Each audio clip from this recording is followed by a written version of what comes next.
लातूरमधनं एक मोठी बातमी समोर येते। हजारो लाडक्या बहिणींवरती अपात्रतेची टांगती तलवार आहे। आशा कार्यकर्त्यांवरती तपासणीची जबाबदारी देण्यात आली आहे। पुढच्या 10 दिवसात लाभार्थी महिलांची पडताळणी होणार आहे।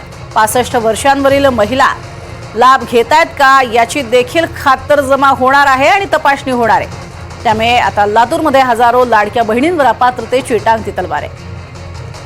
अधिक माहिती घेऊयात, विष्णू बुर्गे आमचे प्रतिनिधी आपल्या सोबत आहेत। विष्णू, कोणकोणत्या ठिकाणी अशा पद्धतीने आता ही तपासणी केली जाणार आहे लाडक्या बहिणींसंदर्भात?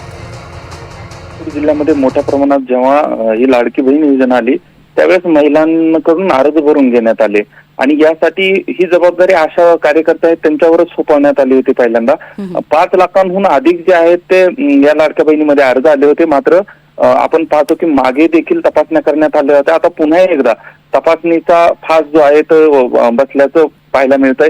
अनेक या योजनांमध्ये ज्या लाभार्थी महिला आहेत त्यांना वगळण्यासाठी आता ह्या तपासण्या केल्या जात असल्याचं बोललं जात आहे। त्यामुळे प्रचंड नाराजी आहे ते महिलांमध्ये असल्याचं पाहायला मिळतंय। आता नवीन ही जी आहे ती अट जी आहे ती समोर येताना पाहायला मिळते। खरं तर 65 वर्षावरील ज्या महिला आहेत त्या तर अगोदरच अपात्र होत्या, कारण त्यांना वेगवेगळ्या योजनांमध्ये आधीच लाभ मिळत होता। त्यामुळे आता एका कुटुंबातील 2 महिला यांना लाभ देण्याचा काही निकष आलेत का तेही पाहणं महत्वाचं आहे आणि त्यानुसारच पडताळणी केली जाणार आहे। एका कुटुंबातील 2 महिला असा उल्लेख करण्यात आलेला आहे। आता या पद्धतीची कशी तपासणी होणार आहे आणि कशा पद्धतीनं या तपासण्या केल्या जातात आणि पुन्हा ही जबाबदारी त्यात आशा कार्यकर्त्यांवर सोपवण्यात आलेली आहे। त्यामुळे आता या सगळ्या प्रक्रियेमध्ये कुणाला अपात्र केलं जातं त्यामुळं अनेक महिलांवरती आता या सगळ्या निकषांमुळे अपात्रतेची टांगती तलवार आहे।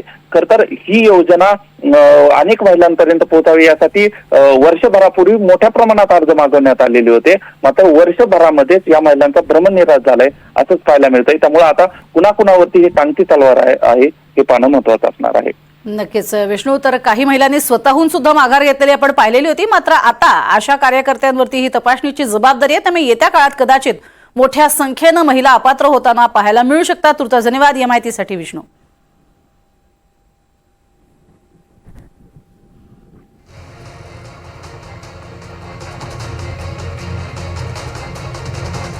लातूरमध्ये आपण बघतोय हजारो लाडक्या बहिणींवरती टांगती तलवार आहे। याचं कारण असं की आशा वर्कर्ससाठी आता पुन्हा एकदा ज्या पात्र महिला आहेत त्यांना ठेवून अपात्र कोण आहेत याची एक लिस्ट देण्यास सांगण्यात आलंय।